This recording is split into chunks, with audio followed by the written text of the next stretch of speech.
Padre bueno, te doy gracias en esta tarde por tu palabra. Padre, te doy gracias porque usted está aquí en medio de nosotros. Y en esta hora, Señor, tomamos un tiempo, un respiro, Señor, de en medio de todas las carreras de la vida, de todo el estrés del momento, Señor, de las preocupaciones, de las cargas. Señor, hoy venimos a adorarlo, venimos a proclamar su nombre en su casa, pero también venimos, Señor, a escucharlo, Señor. Háblanos, háblanos, Señor. Enséñanos hoy, Señor. Padre, úsame a mí, Señor. Ten misericordia de mí, que soy pecador, Señor, para poder plantar, Señor, la palabra de verdad en mis hermanos. Yo puedo hablar, Señor, pero el único que produce transformación es usted con el Espíritu. Así que muévete en esta tu casa hoy, Señor, y háblanos, enséñanos y guíanos, Señor. Que hoy este tiempo sea provechoso para nuestro espíritu, que podamos, Señor, lanzar y realmente, Señor, de una manera especial dedicar este año 2025 para que usted haga lo imposible. En el nombre de Cristo Jesús oramos. La iglesia de Dios dice amén y amén. Estamos en una serie, familia, que la hemos denominado Cosechas Abundantes, y el equipo de servidores les ha compartido el bosquejo de hoy. La primera hoja que está impresa por ambos lados son las enseñanzas que hemos tenido las últimas 2 semanas. Y hemos estado hablando sobre cosechas abundantes porque todas las iglesias en CCI del mundo, en enero nos ponemos de acuerdo para hablar de un tema. Somos 570 y pico iglesias, 42 naciones, 4 continentes, y todos los pastores estamos guiados por el Señor, por un líder que tenemos, liderazgo que tenemos, global y también local, poniéndonos de acuerdo para que este año sea provechoso en Dios. Pero hermanos, es tan fácil agarrar un pasaje, es tan fácil armar una enseñanza y sentirnos bonito. Es muy fácil, porque la Biblia tiene de todo, y la Biblia tiene pasajes que son promesas preciosas, y nosotros podemos agarrar 4 o 5 de esos, hacemos una receta y nos comemos algo rico. El reto de esto es entender cómo logramos alcanzar lo que Dios quiere para nosotros. Y es desde esa perspectiva que estamos hablando de que el año 2025 será un año de cosechas abundantes. No porque sea una palabra, digamos, positiva y vamos a ver cómo declaramos que las cosas salen bien. No, sino porque entendemos de una manera, primero racional, porque la palabra la leemos, y luego en fe, que lo que Dios promete Él lo cumple. ¿Cuántos dicen amén, hermanos? Lo que Dios dice es garantía. Y por eso el cristiano tiene que aprender a vivir en lo que Dios dice, no lo que Él quiere, no lo que otros le dicen, no lo que siente, sino en la verdad inamovible, la decisión de Dios que está contenida en su palabra. El primer mensaje estuvimos hablando de que este va a ser un año de cosecha abundante, y leímos Ezequiel 34, que ha sido el pasaje base para todas las naciones, las 42 naciones que estamos hablando de este tema ahorita. Ezequiel 34 dice: y daré bendición a ellas y a los que están alrededor de mi collado, y haré descender la lluvia en su tiempo. Lluvias de bendición serán, y el árbol del campo dará su fruto, y la tierra dará su fruto, y estarán sobre su tierra con seguridad, y sabrán que yo soy Jehová, cuando rompa las coyundas de su yugo y los libre de la mano de los que se sirven de ellos. No serán más por despojo de las naciones, ni las fieras de la tierra las devorarán, sino que habitarán con seguridad, y no habrá quien las espante. Esa palabra de Ezequiel sin duda alguna es para el pueblo de Israel. Entonces, les he enseñado a lo largo del tiempo que tenemos una serie de promesas que son para Israel. Algunas de ellas encuentran un cumplimiento en la iglesia. Por ejemplo, de una manera literal, esta palabra no se ha cumplido para Israel. Hoy en Israel todavía hay bombas, hoy en Israel todavía hay ataques terroristas. La promesa de Dios de darle a Israel un reino con un terreno y paz no se va a cumplir hasta que Cristo establezca su reino acá en la tierra. Y el reino va a ser nada más y nada menos que Jesús, reinando desde Sión. Entonces esta palabra tiene un cumplimiento profético en el futuro, todavía está pendiente.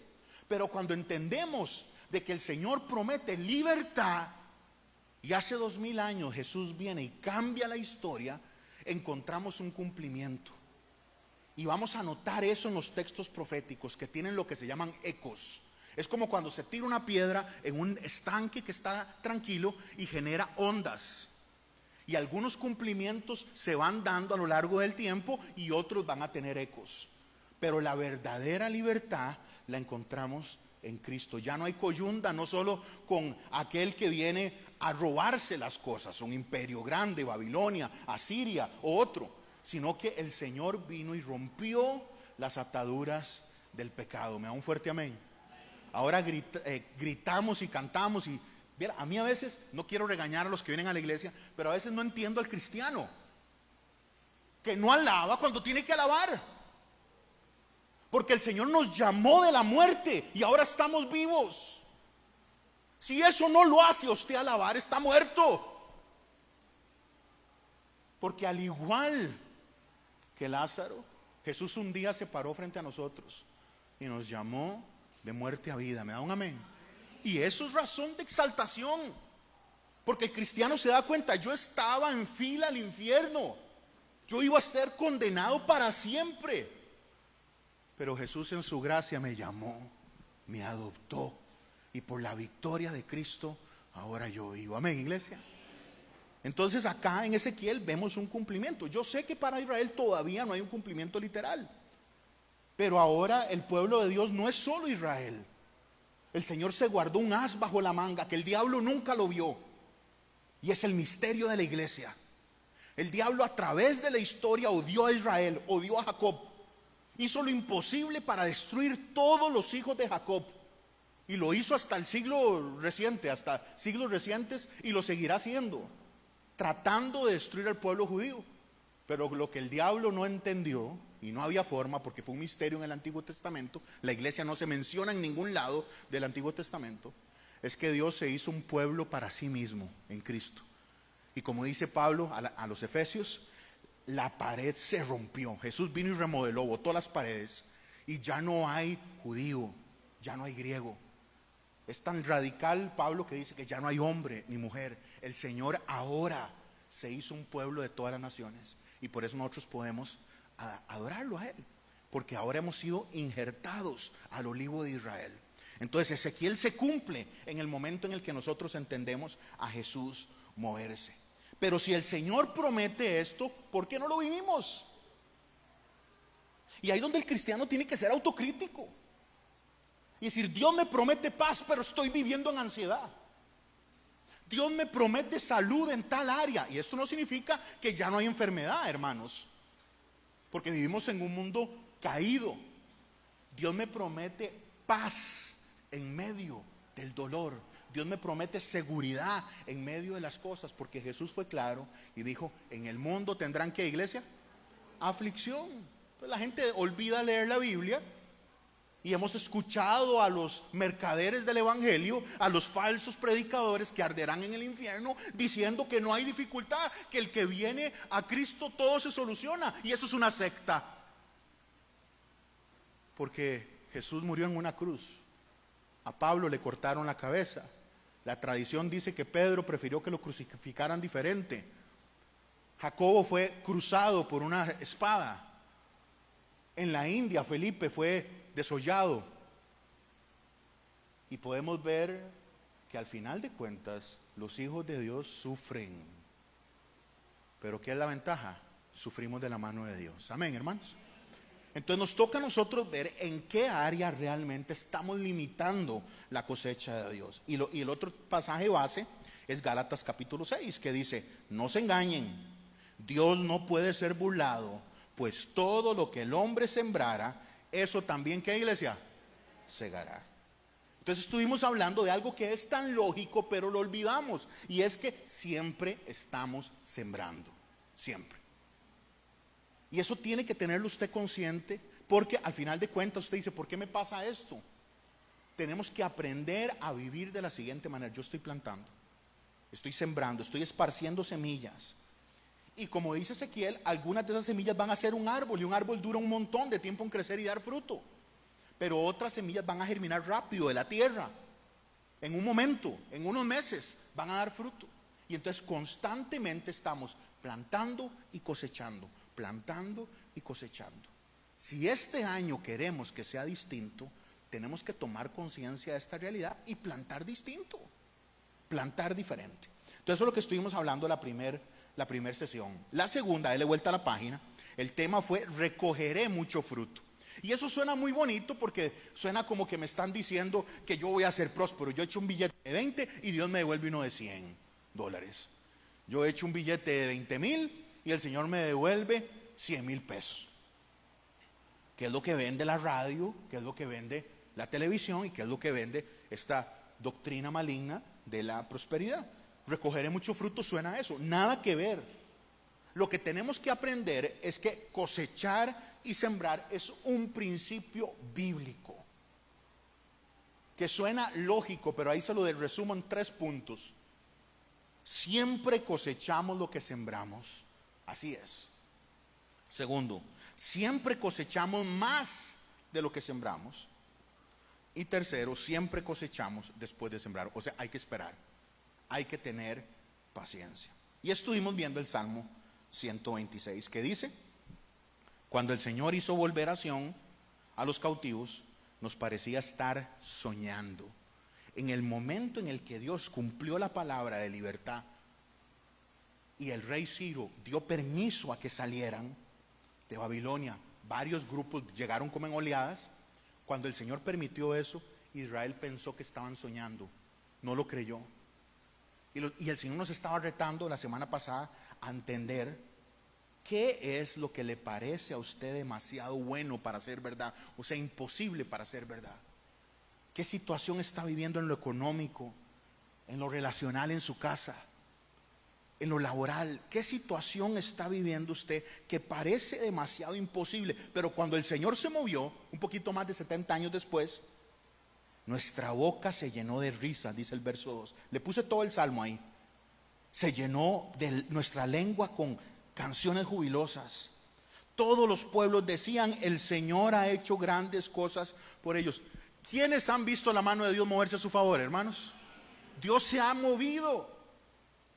¿Por qué somos tan ciegos que cuando necesitamos que Él se vuelva a mover, dudamos? Cuando Él ya lo ha hecho. Entonces el primer tema fue año de cosechas. El segundo es: yo voy a recoger fruto porque el Señor así me lo prometió. Y hoy cierro esta serie con la tercera parte, que le he denominado aprendiendo a sembrar y a cosechar bien. Y con toda la humildad, en estos 40 minutos, en esta media hora que nos queda, vamos a tener un pequeño seminario para aprender a sembrar. No de conocimiento mío, hermano. Yo no tengo nada que le pueda ofrecer a usted que le ayude. Yo soy un inútil. Pero vamos a agarrar de la palabra una serie de consejos. Ustedes saben que yo predico expositivamente. Yo agarro un pasaje y no nos vamos hasta que terminamos el pasaje. Pero hoy vamos a agarrar un tema. El tema es cómo aprendemos a sembrar bien. Vamos a tener 2 partes en esta clase de hoy, en esta enseñanza de hoy. Vamos a agarrar principios para aprender a plantar y luego vamos a preguntarnos qué es lo que queremos cosechar. Porque si usted no sabe qué va a cosechar, ¿para qué empieza a plantar? Si usted no se está enfocando de manera correcta en qué es lo que usted quiere recibir, ¿para qué va a esforzarse?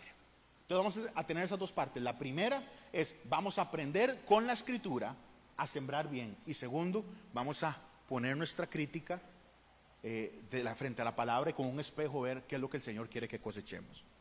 Entonces tengo una serie de puntos que se los enumero ahí en su bosquejo. Recuerden que la Biblia se escribe en un tiempo y en un lugar en el que eran sociedades agrarias. La gente estaba conectada a la tierra. Nosotros ya no vivimos eso. Y lastimosamente, aunque la producción de alimentos es vital para una nación, para muestra un botón, el arroz y los frijoles de los ticos, en la inmensa mayoría es importado. Lo compramos de otros países: Nicaragua, Ecuador y China. Ya nosotros no plantamos el pinto, se compra los ingredientes de pinto. Y poco a poco el tema de entender la tierra es algo que la juventud lo pierde, desconoce y no sabe la importancia de tener una seguridad alimentaria. Como la Biblia está escrita en algunos casos 2,000 o 3,500 años antes de nosotros, lo importante era que la gente que leyera y escuchara entendiera. Entonces el Señor utilizó muchas imágenes de la tierra. Por eso sembrar y cosechar es una referencia constante, está constante en la palabra. Primer principio que nos está dando el Señor hoy para aprender a sembrar bien. Sembrar y cosechar es una ley que funciona en el mundo natural. En Génesis capítulo 1, verso 12, el Señor le dio permiso a las plantas, a la tierra, a germinar plantas y árboles. Y el Señor le dijo a la humanidad que eso es lo que tenía que comer. Dios creó las plantas, creó los árboles y los ordenó a que siguieran produciendo, para que hicieran semillas, para que hicieran frutos. Y la Biblia es tan directa que dice frutos con semillas, que iba a ser el alimento para el hombre y además la continuidad de este proceso. Desde el inicio, cuando el Señor creó, sembrar y cosechar es una ley que funciona en el mundo natural. Yo sé que en estudios sociales nos dijeron diferente. En estudios sociales nos dijeron que tardamos miles de años en poder llegar a la agricultura. La Biblia nos dice otra cosa. El Señor dio la orden a que el pueblo produjera, a la tierra produjera. Podríamos decir de que en algún momento eso se mecanizó con algunas herramientas, sí, pero no es el tema. Desde el inicio, el Señor creó las plantas y los árboles para que se multiplicaran y producieran fruto. O sea, sembrar y cosechar es una orden de Dios que funciona como una ley en lo natural. Plantamos algo y germina fruto. Al llegar al tercer capítulo, esa orden de Dios en la tierra se rompe con el pecado. Porque la caída de Adán y de Eva no solo afecta a la humanidad, sino que afecta la complejidad de la creación. Y todo se rompió. Las hormiguitas empezaron a picar, los leones empezaron a comerse los antílopes, los tiburones empezaron a cazar. Al final de cuentas, el orden natural se rompió. Pero lo que quiero que entendamos es que la idea de cosechar es una orden de Dios dada antes de la caída. Es una orden, una ley que funciona en el mundo natural. Y Dios utiliza esa orden, esa ley, para bendecir a la humanidad, para que le dé sustento, para que coma y se mantenga. Y algunos pueden debatir que por eso la Biblia sostiene que al inicio la humanidad tiene una dieta vegetariana. No nos vamos a meter en eso, porque yo sé que algunos de ustedes saliendo acá van a ir a comerse un taco, unos chicharrones, y no quiero que se sientan mal. ¿Ok? Pero la cosa es que al inicio el alimento, lo que Dios dio, fue la capacidad de la tierra de dar vida. Una orden de que la siembra y la cosecha iba a funcionar. Segundo principio, para aprender a sembrar bien. Sembrar y cosechar es una ley que también funciona en lo espiritual. Funciona en lo natural, pero funciona en lo espiritual. Es más que un principio agrícola. Es más que el tema de la semilla, la humedad, la luz, fotosíntesis y vida. Espiritualmente estamos sembrando y cosechando. Y por eso Pablo nos advierte, guiado por el Espíritu en Gálatas 6, no se engañen. No se engañen. Si la Biblia nos dice no se engañen, es porque hay un montón de engañados. No se engañe, usted está sembrando, mujer, usted está sembrando, varón que está acá, está sembrando, con sus colegas, con la gente que está alrededor en la casa, estamos constantemente sembrando. Dios no puede ser burlado, pues todo lo que el hombre sembrara, todo lo que la mujer sembrare, eso también segará. El mundo funciona bajo una ley que es de causa y efecto, así funciona el mundo. En lo espiritual hay principios parecidos, pero gracias a Dios hay una acción más que ahorita la hablamos en uno de estos principios. Primero, sembrar y cosechar funciona en lo natural, lógicamente. Sembrar y cosechar funciona en lo espiritual, no tan lógico.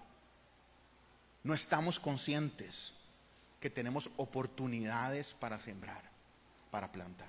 Hoy no estamos hablando de prosperidad económica, pero podríamos llevar este principio a eso. Eso es una verdad. Ser generoso produce bendición. Eso lo dice la Biblia, no lo digo yo. Es una realidad. Que hay pastores que agarran eso para hacerse ricos ellos, es cuestión de ellos. Pero el principio de plantar es una realidad. Hay consecuencias a lo que hacemos. Tercer principio: cosechamos la semilla que se planta. Y yo he tratado de ser directo en estas 3 semanas que hemos hablado de esto, porque suena lógico, pero no lo es. Lo que plantamos es lo que cosechamos. Si sembramos semillas de café, vamos a tener café. Si sembramos mandarinas, vamos a tener mandarinas. Si alguien siembra odio, es lo que va a cosechar. Si alguien siembra ira, eso es lo que va a producir. Gálatas 6:8. Porque el que siembra para su carne, de la carne segará corrupción. Mas el que siembra para el Espíritu, del Espíritu segará vida eterna. ¿Qué es lo que quiere decir esto? Que esta ley funciona en lo positivo y en lo negativo. Y ahí le pongo un par de ejemplos. Proverbios 22:8. El que siembra maldad, cosecha ¿qué, hermanos? Desgracia. Hay gente mala, maldosa, terrible, que les gusta dividir, que les gusta hacer que la gente se meta en chismes, que les gusta complicar las cosas en la familia. El que siembra maldad cosecha desgracia. Proverbios 11:18. El que siembra justicia asegura ¿qué, iglesia? Su recompensa. ¿Qué justificación? Y aquí tengo que ser claro, aquí yo no estoy hablando de salvación, porque ninguno de nosotros ha plantado lo suficiente para recibir salvación. Ahorita hablamos de ese tema. Pero lo que sea que plantamos, en lo económico, en lo emocional, en lo espiritual, en lo normal del día a día, eso vamos a cosechar. Principio 4. Cosechamos según lo que sembramos. ¿Cuál es la regla, hermano? La regla es que cuanta más semilla plantamos, más fruto se recoge. Hay una película de un señor, un agricultor estadounidense, muy famoso, lástima, no recuerdo el nombre de la película. El actor es Christopher Nolan, se me olvidó el nombre del actor. Él es un granjero que su abuelo le enseñó a su papá a producir semilla de maíz. Y él tiene una serie de semillas guardadas, pero yo no sé si usted sabe, para, por ejemplo, sembrar maíz en Estados Unidos, usted no puede sembrar maíz simplemente porque siembra maíz, tiene que comprar la semilla a los dueños de la semilla, que son corporaciones gigantescas. Una de esas es Monsanto, y de esas trata la película. Y como este señor, Monsanto llega, le toma unas muestras y dice que la semilla es de él. O sea, no solo le van a quitar la tierra, lo van a demandar, le van a robar todo, pero él logra comprobar que a lo largo de la historia, su abuelo y su papá han aprendido a crear la semilla y han guardado, se llaman las madres o padres de esas semillas, y él tiene registro de todo. Y ahora es un señor, un adulto mayor que viaja el mundo contando lo importante de guardar la semilla, lo importante de entender el valor de la semilla. Según lo que sembramos, así va a ser la cantidad, y hermanos, así va a ser la calidad del fruto que se recoja.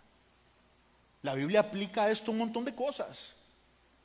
La Biblia aplica esto a la vida y además al dinero. Casi todos los que están aquí me conocen de años. Yo no soy un predicador de la prosperidad, pero le aseguro que si usted quiere ver principios de prosperidad en su casa, muévase según los principios de la Biblia y verá a Dios moverse de una manera gloriosa. Porque la Escritura dice que los que son más generosos serán más bendecidos. Si no me cree, 2 Corintios 9:6, el que siembra escasamente, también ¿qué? Segará escasamente.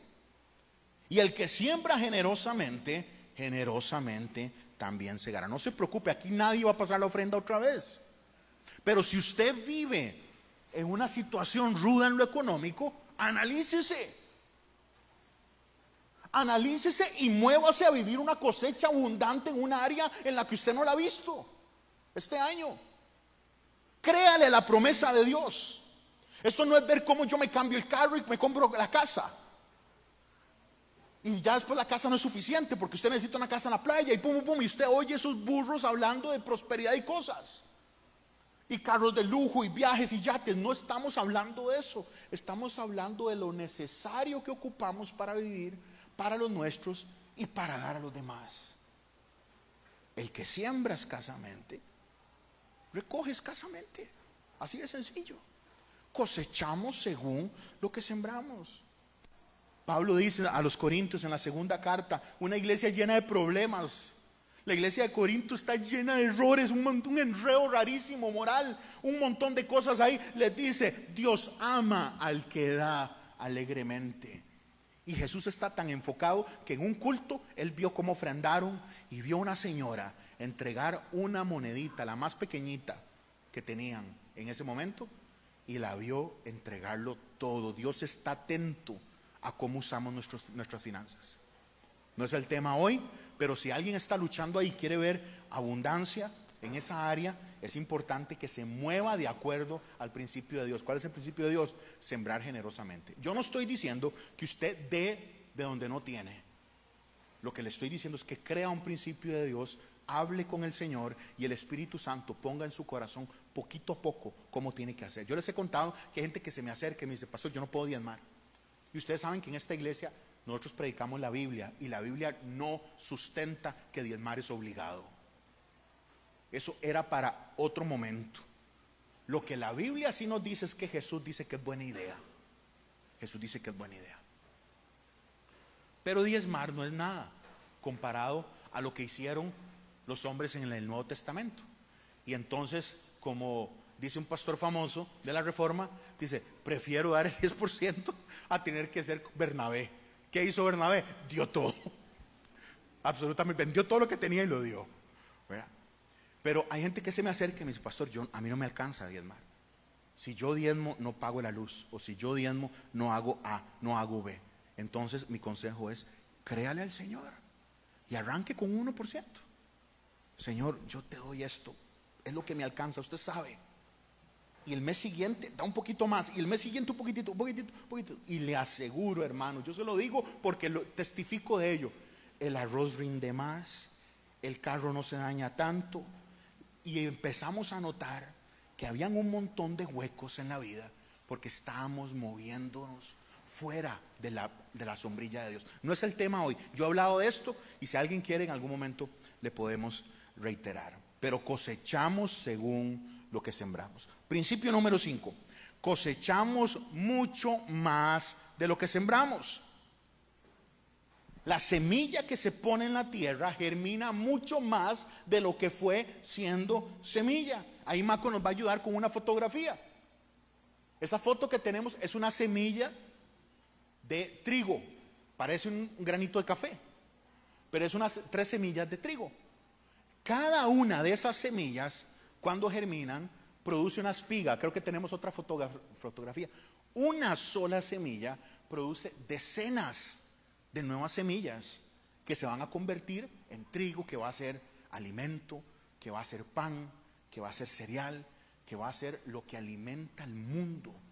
Una sola semilla, es un principio de Dios. Cosechamos más de lo que sembramos.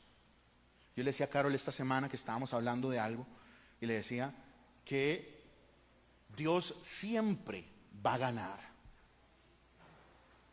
Dios siempre va a ganar. Aprenda a moverse en el principio de Él. Despójese. Dios no va a permitir que usted dé más. Dios siempre va a ganar. Una semillita produce un montón de semillitas. Produce un montón. Y yo no estoy hablando de dinero. Estoy hablando de amor. Estoy hablando de perdón. De oportunidades. Llevémoslo a lo relacional. Caricias. Necesidad. Vacíos que ocupan llenarse. Cosas pequeñas. Cosas chiquitas. Empiezan a germinar un fruto abundante. Jesús habló de esto. Jesús habló de semillas que producen al 100, que producen al 60, que producen 30 veces. Mateo 13, no lo vamos a leer porque el tiempo nos gana. Pero Jesús habló de que cada semillita produce 30 o 60 o 100 veces lo que es. Tenga conciencia de eso, con sus hijos, con sus nietos, con sus compañeros, con la gente que ama. Aprenda a sembrar. Un grano de trigo produce una cabeza completa de grano. Produce una espiga gigante en comparación a lo que fue la semillita. Por eso tenemos que ser conscientes si andamos sembrando odio, resentimiento, rencilla, falta de perdón, porque eso va a germinar más de lo que usted planta. El profeta Oseas, que tuvo uno de los ministerios más duros de toda la Biblia, su vida se convirtió en una prédica. Él se convirtió en la ilustración de cómo el Señor ama a su pueblo, pero cómo su pueblo es una ramera, es una prostituta que prefiere ir a buscar otros hombres. Ese fue Oseas. Y él regresa al prostíbulo donde su esposa está, a comprarla de nuevo. Uy, Dios santo. A comprarla y llevársela en casa, y lavarla y limpiarla y decirle te amo. Y el Señor dice, así es como yo los amo a ustedes, que prefieren cualquier otro Dios que amarme a mí. Dice Oseas, sembraron viento, van a cosechar torbellinos. Oseas capítulo 8, verso 7. Esto funciona en lo positivo y funciona en lo negativo. Cosechamos mucho más de lo que sembramos.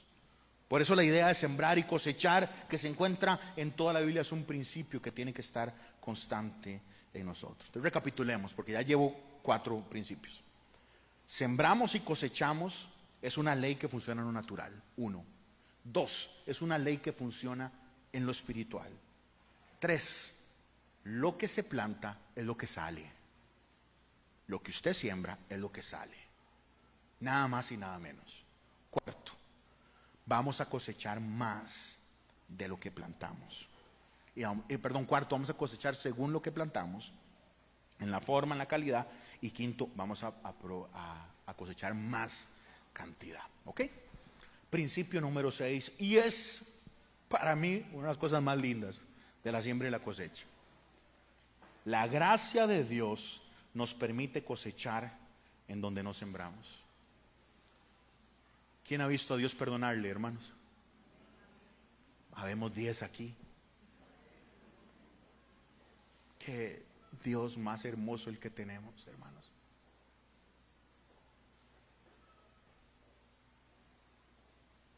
Haga un recuento en su vida. Y cómo Dios ha tenido gracia de usted. ¿Sabe cómo lo sé? Porque conmigo, ¿cuántas veces me vio haber fulminado? Porque soy pecador, porque pienso mal, porque actúo mal, porque no hago bien. La gracia de Dios me permite cosechar en donde no siembro. Y le pongo 4 pasajes, hermanos, que son joyas. Hebreos 4:16, lo estudiamos hace unas semanas. Así que acerquémonos confiadamente al trono de la gracia. ¿Quién podía hacer eso? Nadie. Nadie. Un carajo una vez tocó el arca del pacto y se murió. ¿Quién podría estar delante de ti? Decía el salmista. Calla delante de ti la tierra. ¿Quién puede estar con Dios? Y Pablo dice, bueno, el escritor de Hebreos, yo siempre digo que es Pablo, no lo sabemos, pero el escritor de Hebreos dice, acerquémonos confiadamente al trono de la gracia para recibir misericordia y hallar la gracia que nos ayude en el momento en el que más necesitamos. O sea, tenemos camino para llegar a Dios. La puerta está abierta. Hay libertad para llegar hoy y decir, Dios ayúdame, Dios perdóname, Dios lávame, levántame de nuevo. ¿Quién plantó eso? Usted. Jamás. Yo. Jamás. Abraham. No, hombre. David. No, vea su vida. Moisés. Vea lo chichoso. Número 6:24. La bendición sacerdotal. El Señor te bendiga y te guarde. El Señor te mire con agrado. ¿Sabe qué es? Eso es que la luz de Dios brille en nosotros y le extienda su amor y el Señor le muestre su favor y te conceda. ¿Quién se merece eso? Nadie en la tierra. El Salmo 126:5, los que con lágrimas siembran, lo vimos la semana pasada, con regocijo cosecha. ¿Quién merece eso? El que llorando esparce la semilla, cantando recoge las gavillas, cantando cosecha. Ahora, iglesia, el Señor nos dice: usted es bienvenido a mí. Somos aceptos a Dios. ¿Porque usted ya venció su pecado? No. ¿Porque usted es tan linda y tan lindo? No. Porque el Señor no se imagina la vida sin usted. Escuché un pastor predicando hace unas semanas: Dios te ama tanto que no se imagina la vida sin usted. No, esa no es la razón. Vendemos un cristianismo de algodón de azúcar, de marshmallow, que se vende en un turno con un tiquete. Dios no puede vivir sin mí y por eso me salvó. Olvídese eso.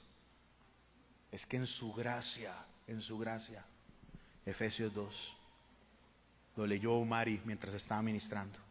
Pero Dios, que es rico en misericordia, por su gran amor por nosotros, nos dio vida con Cristo, aun cuando estábamos muertos en pecados. ¿Cuántos levantan su mano y dicen aquí: yo soy de esos? Amén. Por gracia ustedes han sido salvados. Hermanos, Dios es tan bueno que nosotros cosechamos semillas que no plantamos. Perdón, oportunidad, gracia y la cosecha más importante, que es la salvación. Punto número 7. Principio número 7 para sembrar bien. Sembramos y cosechamos, pero al lado de eso tenemos que aprender que hay que esperar. Vean, hermanos, ya yo tengo un bastante trayecto trabajando con gente.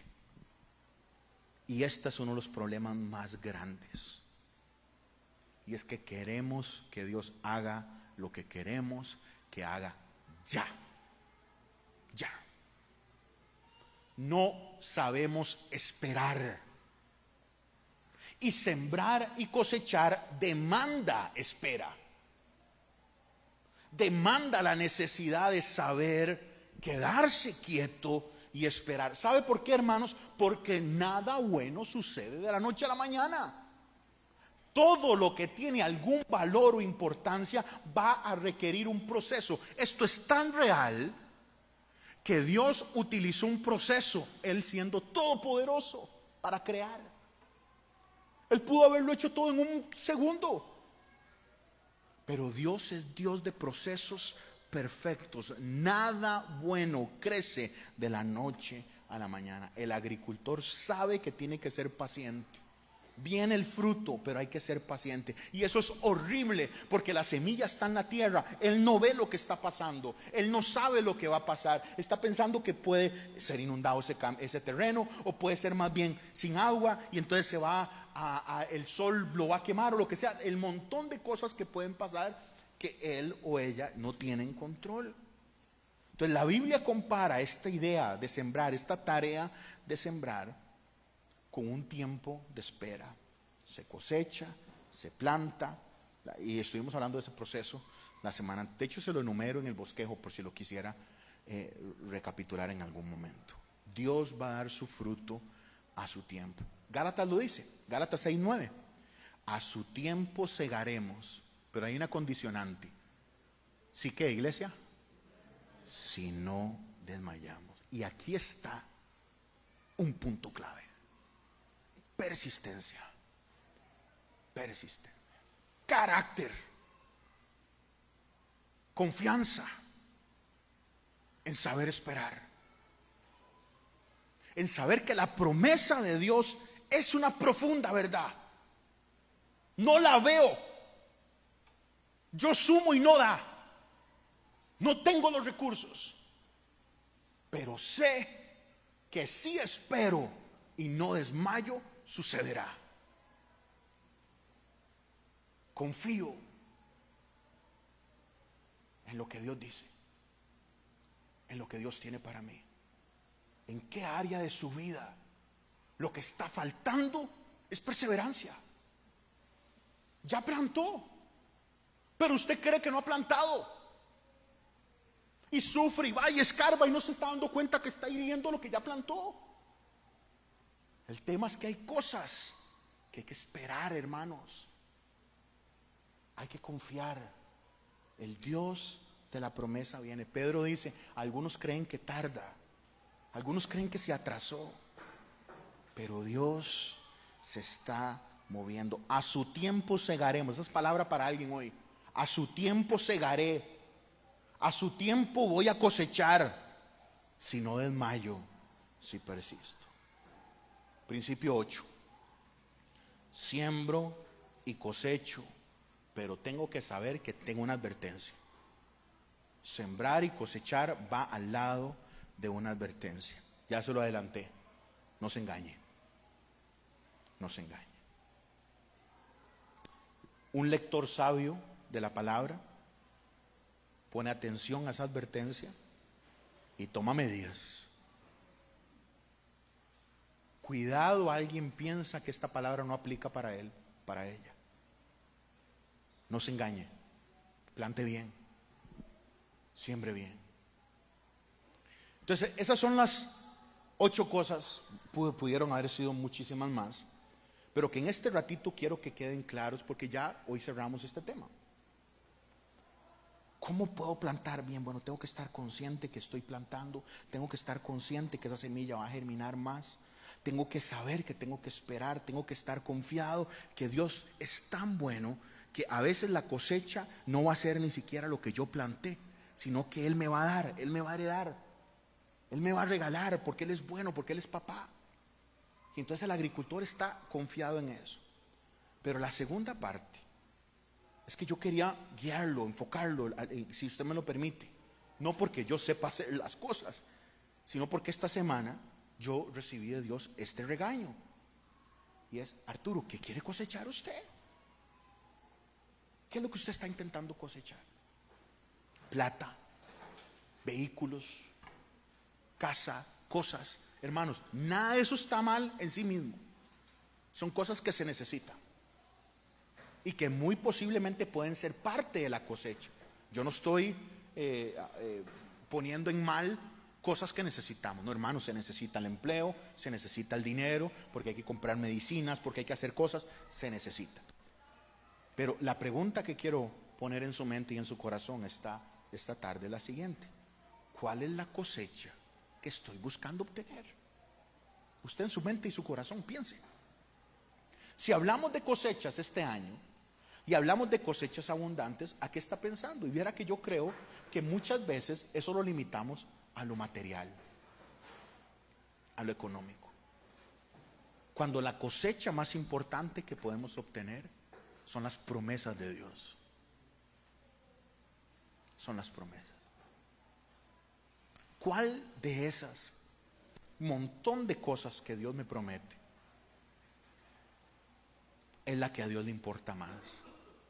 Y viera que me costó armar esto, porque hay tanta cosa. Si el Señor promete paz, si el Señor promete sabiduría, el Señor promete protección. Mañana tengo que predicar en otra iglesia sobre el Salmo 91 y me toca hablar sobre eso, sobre la protección que Dios nos promete. Pero hermanos, me quedo con este pasaje y quiero que sea algo que usted pueda reflexionar esta semana. Juan capítulo 10, verso 10. El ladrón no viene sino para hurtar, matar y destruir. Esa es la declaración de misión y visión del diablo. Si usted pudiera llegar a la recepción del infierno en algún momento, van a tener en letras doradas: matar, robar y destruir. Esa es la intención del infierno y todo el mundo del mal. Toda lo maligno que es contrario a Dios. El ladrón viene para hurtar, matar y destruir. Pero a lo que dice Cristo: pero yo he venido para que tengan, ¿qué, hermanos? Vida. Y para que la tengan, ¿qué? En abundancia. Y me quedé con esto para cerrar esta serie.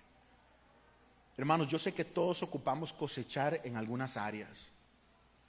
En un negocio, en un emprendimiento, en una deuda que tal vez usted tiene, que lo está ahorcando y que hay que matar eso. En alguna situación de tensión, de una relación con un jefe, con una jefa, lo que sea. Algo que está viviendo con un hijo, con una hija. No sé, lo que sea que estemos luchando. Hay un montón de cosas. Pero Jesús dice: yo vine a esta tierra para darles vida a ustedes y para que la tengan en abundancia. Abundante quiere decir excesivamente, altamente, más allá de la medida, más, superfluo, una cantidad tan abundante como para hacer considerablemente más de lo que uno esperaría o anticiparía. El plan de Dios para que nosotros podamos cosechar este año es vida, pero una vida que tiene una característica especial, y es una vida en abundancia. Es una vida en bendición. O sea, Jesús está prometiendo una vida mucho mejor que la que usted está soñando, que la que usted está pidiendo. Una vida mucho mejor que la que usted podría imaginar. Y digamos, compagino o lo sustento con 1 Corintios 2:9. Cosas que ojo no vio, ni oído yo, ni han subido al corazón del hombre, son las que Dios ha preparado para los que le aman. Dios tiene cosas preparadas para usted que nunca nadie las ha visto, que nunca nadie las ha oído mentar. Y Dios tiene cosas listas para usted mejores que las que usted podría pedir. Porque ahora vamos a orar y vamos a presentarle al Señor nuestras vidas para vivir cosecha. Pero yo quiero que usted abra su mente y no solo pida lo que usted cree que necesita. Necesito un aumento, necesito A, B o C. Necesito que un juez diga esto, necesito que un abogado diga lo otro, que un doctor diga esto. Sino que usted entienda que Dios ya está ahí. Cosas que ojo no vio, cosas que oído no oyó, ni han estado en el corazón del hombre, o sea, nadie las ha pensado, son las que Dios ha preparado para los que le aman. Vea lo que dice Efesios 3:20: hacer todas las cosas mucho más abundantemente de lo que pedimos o entendemos, se refiere a Dios, y lo hace por su poder, un poder que está obrando dentro de nosotros, si le pertenecemos a quién, hermanos, si le pertenecemos a Él. Efesios 3:20. Él ha preparado cosas para los que le aman y para los que pertenecen a Él. Ojo a esto. Yo no estoy hablando de cosecha abundante de casas lujosas, de carros, viajes ostentosos, dinero para gastar. Dios nos está retando a que pongamos nuestra vida en una balanza delante de Él y podamos realmente expresar nuestro corazón qué es lo que queremos, cuál es la cosecha que queremos ver. Porque la cosecha que Dios tiene para nosotros es vida abundante. El plan de Él es vida abundante, pero hermanos, vida abundante no es que Él me dé lo que yo quiero. Sería un padre terrible. Vida abundante no es que Él me haga los favores como un genio. Si ese fuera el caso y la abundancia o la bendición estuviera ligada a las cosas, a lo material, entonces Jesús hubiera sido el más millonario del mundo. Y Jesús dice que Él no tiene ni dónde recostar su cabeza. No fue dueño de una casa, Jesús. El Hijo del Hombre no tiene dónde poner su cabeza. Mateo capítulo 8, verso 20. La vida abundante es otra cosa. La vida abundante no es materialidad. ¿Que puede incluirlo? Claro que sí, porque hay necesidades y Dios las ve. Pero Dios ofrece algo mayor. Una vida abundante es una vida en Cristo. ¿Cómo lo sé, hermanos? Porque Jesús lo define. Juan capítulo 17:3, esta es la vida eterna. La vida abundante es la vida que es para siempre. O sea, ¿de qué le sirve a usted tener lo que sueña y perder su alma? ¿De qué le sirve a usted tener carros, tener casas, tener la esposa que quiere, tener lo que desea, no sé, los títulos que quiere tener, no sé, los sueños que quiere, logros en lo deportivo, logros en lo académico? ¿De qué le sirve si al final de sus 120 años, digamos que Dios le da 120 años, que fue la regla que Él puso después del diluvio, y digamos que usted llega a los 120 años y cuando se muere se enfrenta a 1 billón de años sin Él? ¿Qué clase de fracaso? Vivir para la destrucción. La vida abundante es la vida eterna y Jesús la define. Esta es la vida eterna, que te conozcan a ti, el único Dios verdadero, y a Jesucristo, a quien has enviado. Juan 17:3. Gracias, Maco, por ponerlo en pantalla. ¡Qué pasaje! ¡Qué pasaje! Porque yo sé que todos queremos cosechar en algo, y yo podría caer en un error y decir, vamos a ver cómo cosechamos y vamos a ver cómo pactamos y cómo hacemos, y erróneamente podíamos quedar metidos en las garras de los mismos errores que cometen el falso, maligno y demoníaco evangelio de la prosperidad, que es un virus que infectó a África y que dejó malherida a Latinoamérica. Creemos que podemos llegar a Dios por lo que Él nos puede dar. Por Dios, ¿qué clase de amistad sería esa? ¿Usted aguantaría un amigo que lo sigue por lo que le da? Un vividor. No, el Dios no es un sugar daddy de nadie. Dios es creador, todopoderoso, santo, sublime. Y Jesús dice, vida eterna es que te conozcan a ti, el único Dios verdadero. ¿Qué cosecha quiere usted fuera de esto? Y a Jesucristo, a quien has enviado. Vida abundante no es longitud de días. Mi primer culto como pastor de jóvenes fue enterrar a un muchacho de 14 años que se murió surfeando. Mi papá se le diagnosticó una enfermedad y el Señor dijo no. De 52 años se fue. Una vida abundante no es longitud de días, una vida abundante no es salud, una vida abundante no es prosperidad, una vida abundante no es familia perfecta, una vida abundante no es carrera, no son títulos. Una vida abundante es conocer quién es Dios y quién es Cristo. Una vida abundante es tener la verdadera riqueza, no algo que se destruye. En el año 2000, recuerdan, la gente estaba asustada por las computadoras. Uy, los bancos van a fallar y no voy a encontrar mi dinero. La gente comprando comida porque al rato las tarjetas no iban a funcionar, porque su Dios estaba en lo material. La vida abundante es tener riqueza, donde el herrumbre no destruye, donde el ladrón no se lo puede llevar, porque es eterno, es eterno. Vida abundante no es salud, hermanos. Vida abundante no es chequera llena, cuenta llena. Vida abundante no es perfección en la casa. Vida abundante es conocer a Cristo y a Dios. Jesús dice que vida abundante es saber quién es Dios. La abundancia que Dios ofrece es espiritual. Ponga la mirada en lo correcto. Vean, hermanos, para Jesús es importante lo económico, porque Jesús dice, no se preocupen por la ropa. Yo he visto las flores. Vean qué lindas son. No se preocupen por la comida. Yo les doy alimento. Y yo sé que cuando alguien está pasando necesidad, se puede enojar y podría decirme hoy, sí, porque usted tiene huevos, arroz y frijoles en la casa para ir a comer ahora. Yo no los tengo. Bueno, hermanos, aquí somos una iglesia que da. Si usted está en necesidad, es porque no ha levantado la mano. Porque aquí tenemos dones espirituales, pero nadie es mago y adivino. Si alguien está pasando necesidad, usted levanta la mano. Ahí tenemos una mesa de servidores que dirige Ethel, y usted nos dice, y ahí va a estar la iglesia para acompañarlo. Pero ¿qué es lo que quiero decir? Que Jesús dice, no se preocupen por lo económico, por la ropa. Yo se los voy a proveer, yo se los voy a dar. Pero lo que sí Jesús dice es, ocúpense de estar en mí. Ocúpense de vivir en mí. Hermanos, ¿por qué la iglesia tiene pensamiento mundano? Por culpa de los pastores.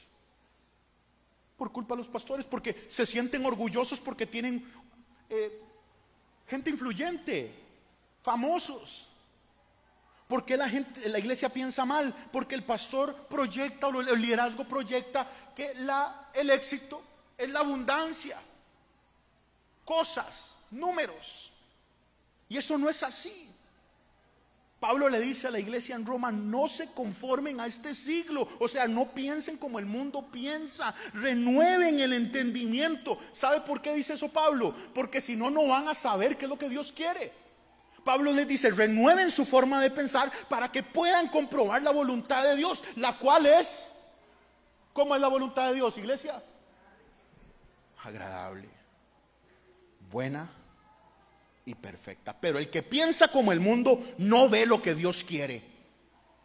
El que piensa como el mundo no piensa, no huele, no escucha, no ve como Dios quiere ver. La verdadera vida abundante consiste, hermanos, en abundancia de gozo, de paz, de los frutos del Espíritu. No es una abundancia de cosas, consiste en una vida escondida en Dios. Así que vamos a orar por una cosecha. Vamos a orar para que Dios dé, hermanos. Y yo sé que Dios es tan bueno que Dios va a proveer cosas, yo lo sé. Pero ¿de qué le sirve a usted Dios que le dé chunches si no está en el lugar importante? ¿De qué le sirve obtener logros si no está en el escondedero que nos salva en el momento donde las montañas se van a caer? Hermanos, todo se va a caer. Todo va a arder. Vea, yo sé que esto suena ignorante, entiéndame. Yo sé que hay gente que recicla, yo sé que hay gente que vaya y quiere abrazar los árboles, yo sé que hay gente que pone su vida para salvar una ballena.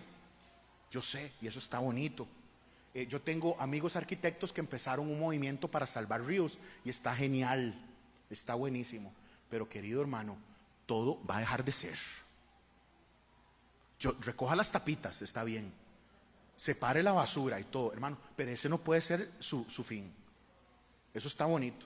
Todo esto va a caer. ¿Qué es lo que estoy diciendo? Que tal vez usted quiere casa, construir, hacer. Sí, está bien, perfecto. Primero lo que dice Eclesiastés, usted se muere y todo el mundo se pelea por eso. Y lo segundo es que va a dejar de ser. Todo va a dejar de ser excepto su palabra. ¿Por qué nosotros seguimos pensando como la gente del mundo? ¿No se ha dado cuenta que esta vida es rentada? Vinimos sin nada, nos vamos sin nada. Hay gente que le cuesta dar por eso. Es que yo prefiero tener en la cuenta. Tonto. No lo digo yo, lo dice Cristo. Tonto, fatuo, hoy vengo por tu alma. Tienes los graneros llenos. ¿Y para qué? ¿Para qué? Entonces, ¿qué es lo que nos está retando el Señor? ¿Cuál es la cosecha que quiere? Arturo, ¿cuál es la cosecha que usted quiere? Iglesia, ¿cuál es la cosecha que usted quiere? Yo quiero vida abundante, hermanos. Y esa vida abundante es dependencia de Dios, que me cuesta tanto. Me cuesta tanto porque cuando me estreso, sale el humano. Consiste en una vida que depende de Dios, que confía en Él y que se deja caer. Así que Pablo nos dice hoy, Colosenses capítulo 3, verso 2. Pongan la mirada en las cosas de arriba y no en las de la tierra. Y la traducción viviente me encanta. Con esto cierro, a pila alabanza que me acompañe.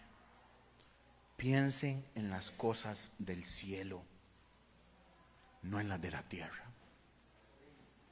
No en las de la tierra. Hermanos, yo sé que todos ocupamos cosechar. Yo sé que todos ocupamos cosechar. Todos tenemos necesidades. Yo sé, hermanos, yo lo sé. ¿Sabe por qué lo sé? Porque estoy en la lucha con ustedes, hablo con ustedes. A veces ustedes creen que los pastores no tenemos, y viera que tenemos luchas, problemas, también. Y yo sé que todos estamos esperando cosechar, eso está buenísimo, y Dios lo va a hacer. Pero hermanos, qué falta de oportunidad, qué error sería si no nos enfocamos en la cosecha que es la verdadera, la que ocupamos, y esa es vida eterna. Vida eterna en Cristo, vida eterna por medio de Cristo. ¿Cómo? Viviendo en Él, habitando en Él.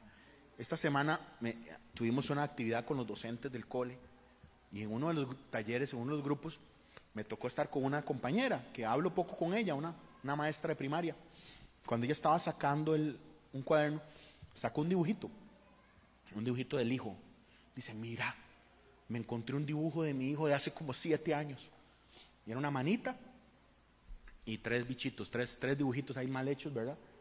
Que era el papá, la mamá y él.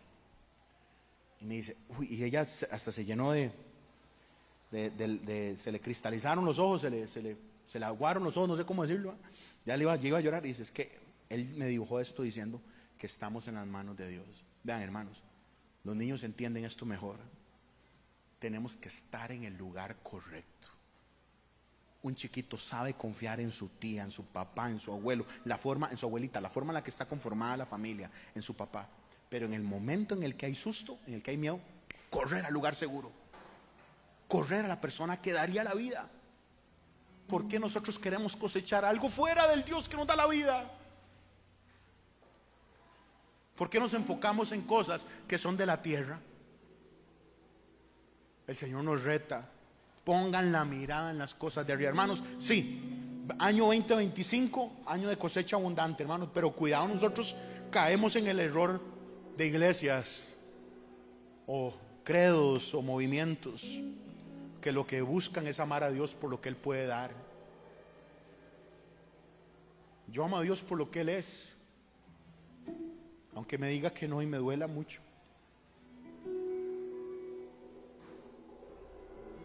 Cierre sus ojos ahí donde usted está. Preséntese delante de Dios.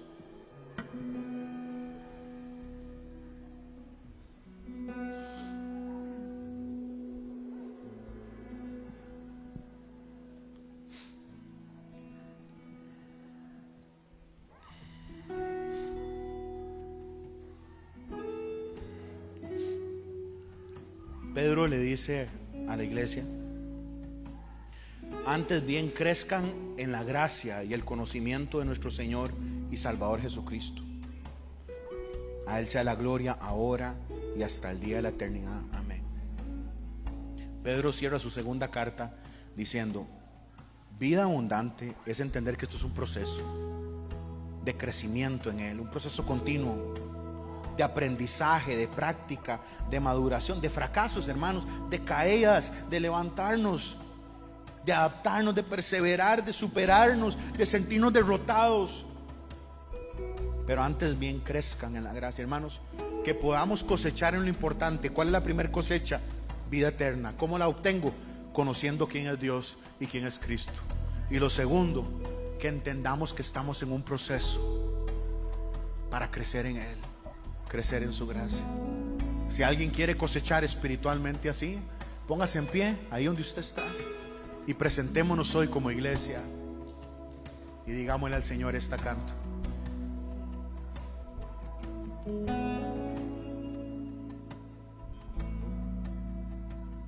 Si mis tesoros han perdido todo su valor y en este mundo ya no encuentro más satisfacción, es porque he probado y he podido ver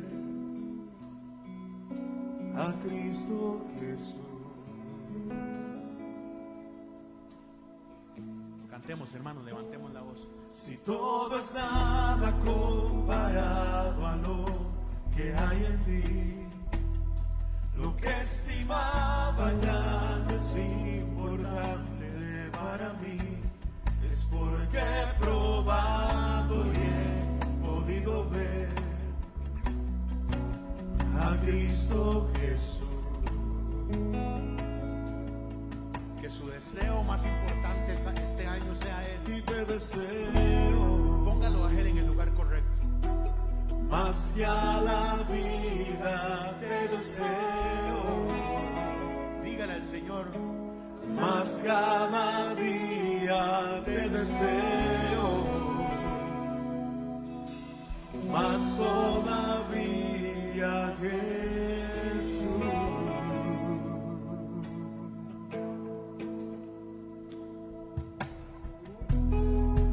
Señor, hoy entregamos este año, esta última celebración de enero, Padre. Ponemos este año delante de ti, pero no queremos nada fuera de ti, Señor. Te deseamos con todo el corazón, Señor. Germina fruto en nosotros que produzca vida, vida abundante, vida eterna, Señor. Si todo es nada comparado a lo que en ti, que estimado ya es importante para mí, es porque he probado y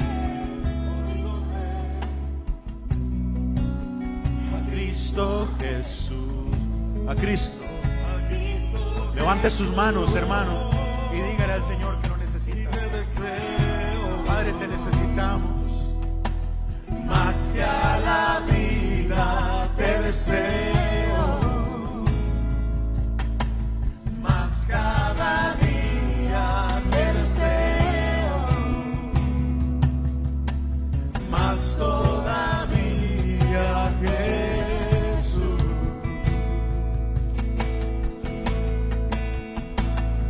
Y te deseo más que a la vida te deseo, más cada día te deseo, más todavía, Jesús. Señor, te ponemos en el centro. Tú suficiente serás. Tú suficiente serás, hoy y por la eternidad. Tú suficiente serás, tú suficiente serás.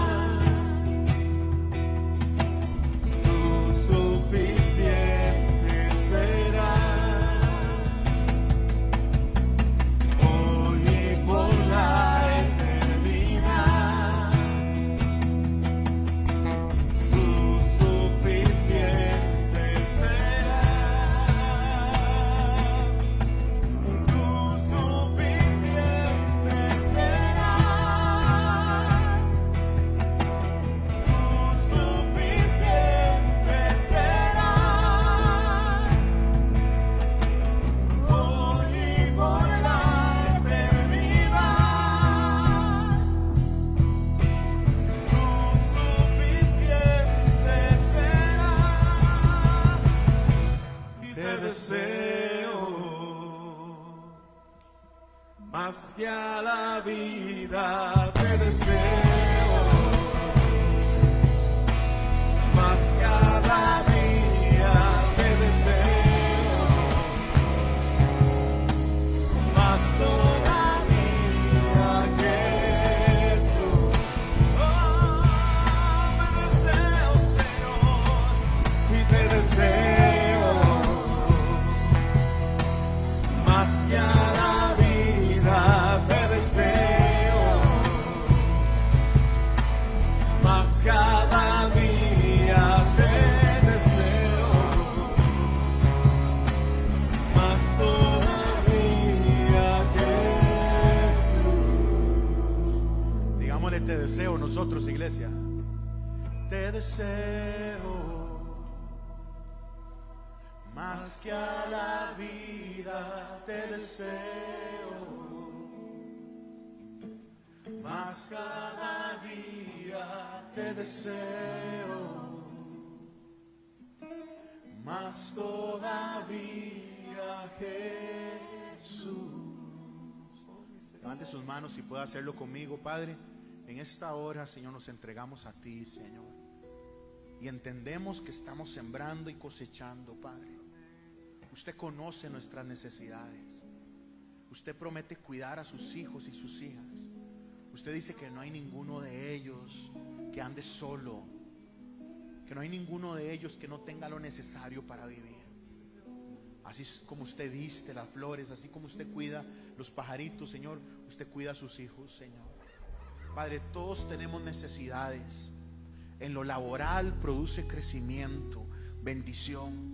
Aquel que necesita, Señor, una oportunidad laboral, abre, Señor, de una manera creativa, con cosas lindas, Padre. Aquel que necesita sanidad, provéela. Aquel que ocupa sanidad en sus emociones, en su mente, hágalo, Señor. Aquel que tiene relaciones rotas, Señor, haz lo imposible, lo que no podemos hacer nosotros, Padre. Pero hoy oramos para que este año podamos cosechar espiritualmente, que podamos conocer quién eres, que podamos estar contigo, Señor, y que podamos paso a paso, Señor, aprender, Señor, a ver como usted ve, a pedir como usted pide, Señor. Ayúdanos a crecer en gracia, Señor, a conocerte más, a crecer en conocimiento de quién es nuestro Salvador, Señor. Y hoy oramos para que nos permita, Señor, poner la mirada en las cosas de arriba y no en las terrenales, Señor. Padre, yo sé que usted nos guarda, usted es un papá bueno, usted provee lo que necesitamos, Señor. Pero ¿de qué sirve obtener cosas físicas y materiales si se pierde lo que es importante, Señor? Oramos por una cosecha abundante en las familias. Mi amigo, mi amiga, presente a sus hijos, presente a sus nietos, ore por su casa ahorita, presente su situación laboral, económica o lo que sea. Dígale: Señor, aquí estoy, pero lo más importante es que quiero cosechar este año, conocerte más. Quiero cosechar vida abundante, que es la vida eterna que obtengo cuando estoy en ti. Padre, hoy oramos para que este año, Señor, podamos, Señor, como el profeta aquel, Señor, conocerte en profundidades distintas. Que nuestra fe nos lleve a caminos pedregosos, Señor, pero que podamos verlo a usted moverse de una manera especial, cumpliendo la palabra, Señor, para salvar. Hoy oramos, Señor, para que mucha gente escuche y crea, familiares nuestros, amigos nuestros. Hoy oramos por una cosecha espiritual que toque a la Alajuelita, que toque Costa Rica, Señor. Hoy oramos, Señor, por la cosecha que usted nos quiere dar, Señor. Y es que usted vino para que tengamos vida y vida en abundancia. Y entendemos por Juan 10:10 que esa vida eterna, Señor, es conocerte. Oramos para que haya una cosecha de almas, una cosecha de personas en los jóvenes, en los niños, en los adultos, en matrimonios, Señor. Una cosecha de gente, Señor, que ahora sí vive la vida abundante, Señor, que es amarte, que es temerte. Gracias por tu palabra, Señor. Envía bendición, Señor, y poder, Señor, para la transformación y derribar, Señor, fortalezas del enemigo, Señor. Hoy oramos, Señor, dándote gracias porque su palabra no retorna vacía. Que este año podamos cosechar. Levante sus manos una última vez. Padre, yo envío a este pueblo en paz. Oro para que la bendición del Padre, del Hijo y del Espíritu Santo esté sobre nosotros, Señor. Llévanos con bien, Señor, a los lugares, que esta semana podamos realmente crecer en ti, Señor. Iglesia, que el Señor le bendiga. Iglesia, que el Señor te guarde. Iglesia, que el Señor te mire con agrado y extienda sobre ti amor. Iglesia, que el Señor te muestre favor. Iglesia, que el Señor te conceda la paz. Padre, oramos en contra del diablo. Oramos, Señor, por las luchas que estamos viviendo. Ten compasión de nosotros. Y oramos, Señor, para que la victoria suya brille en cada una de nuestras vidas. En el nombre de Jesús oramos. Y el pueblo de Dios dice amén y amén. Que podamos cosechar grandemente este año. Aproveche para abrazar a la gente que tiene cerca. Nos vemos el martes y de hoy en 8. Bendiciones.